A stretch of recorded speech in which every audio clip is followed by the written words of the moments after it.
Hello students and welcome back to my channel math solutions with Rose ma'am.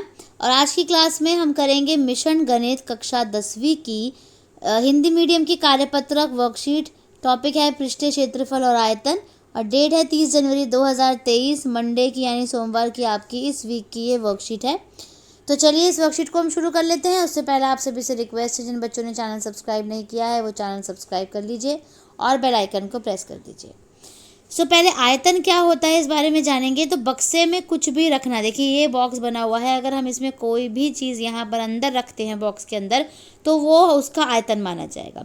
और same अगर हम बक्से को ढकते हैं या बक्से को रैप करते हैं, कवर करते हैं, तो वो उसका पृष्ठीय क्षेत्रफल यानी सरफेस एरिया माना जाएगा। अब हम देखेंगे सीखेंगे आज की पृष्ठीय क्षेत्रफल होता क्या है, सरफेस एरिया क्या होता है। ठीक है, तो सरफेस एरिया के लिए इधर मैंने स्क्रीन को जूम किया हुआ है। फर्स्ट पॉइंट है किसी भी वस्तु एवं आकृति के पृष्ठों का क्षेत्रफल उसका पृष्ठीय क्षेत्रफल कहलाता है।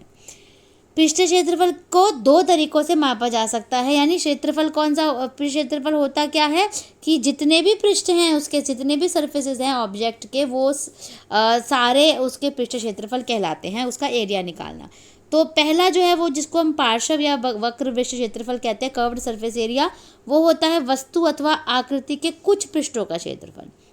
और दूसरा होता है कुल पृष्ठ क्षेत्रफल यानी टोटल सरफेस एरिया, जो होता है वस्तु अथवा आकृति के सभी पृष्ठों का क्षेत्रफल, सारे ऑल द सरफेसेस जब हमें फाइंड आउट करने होते हैं तो उसको हम टोटल सरफेस एरिया कहते हैं।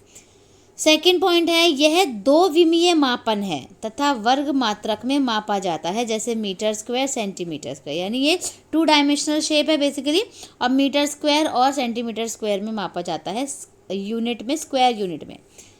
तीसरा पृष्ठीय क्षेत्रफल मापने की कुछ स्थितियां हैं, जैसे गिफ्ट को पैक करना, दीवार को रंगना, कटोरे को ढक्कन से ढकना। तो ये सारी चीज़ें जो हैं वो आपकी सरफेस एरिया के अंदर आती है। जैसे देखिए ये एक ऑब्जेक्ट है, लेकिन अगर हम इसका सरफेस एरिया निकालेंगे तो ये अलग से सिलेंडर मिल जाएगा हमें, बेलन, और ये दोनों जो हैं वृत्त या सर्कल बोलो, ये दोनों अलग से मिल जाएंगे।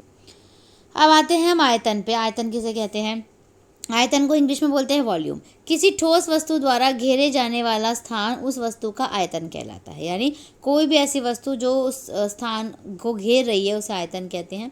यदि वस्तु खोखली है, ठीक है, अंदर से खोखली है, तो वस्तु की धारिता उसका आयतन है, यानी तब उसका आयतन नहीं यूज़ करते, वर्ड वॉल्यूम यूज़ नहीं करते, कैपेसिटी यूज़ करते हैं, यानी धारिता बोला जाता है। सेकंड है यह त्रिविमीय मापन है, यानी 3 डायमेंशनल शेप है तथा घन मात्रक में मापा जाता है, क्यूब सेंटीमीटर्स में, basically metre cube, centimetre cube, ऐसे। तीसरा आयतन मापने की कुछ स्थितियां हैं, टैंक में पानी की मात्रा, दूसरा किसी पैकेट में माचिसों की मात्रा, कटोरे में सूप की मात्रा। तो देखिए यहाँ पर इस फिगर में देखिए आयतन कैसे मापा जाएगा। जैसे कि यहाँ पे एक बोल दिया हुआ है, इसके अंदर कुछ भी पानी है या सूप है या कोई शरबत भरा हुआ है तो वो इसका आयतन कहलाएगा। ठीक है, अब आते हैं नीचे यहाँ पर रिक्त स्थान भरिए में। तो पहला है बेटे रिक्त स्थान भरिए में, पहला है एक घन का पृष्ठ डैश के आकार का होता है। तो हम यहाँ आंसर लिखेंगे वर्ग के आकार का होता है, क्योंकि देखिए मैं आपको यहाँ पर ये ड्राइंग से समझाऊंगी, ये इस तरीके से ये आपका वर्ग हो गया।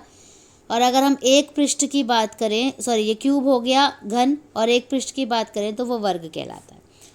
दूसरा एक आयत को गोल मोड़ने पर डैश की प्राप्ति होती है, तो इसका उत्तर है बेलन की प्राप्ति होती है। तो कोई भी आयत, आप ये इस तरीके का आयत आपने ले लिया, अब इसको आप यहाँ से फोल्ड करना शुरू करेंगे तो ये बेलन का रूप धारण कर लेगा।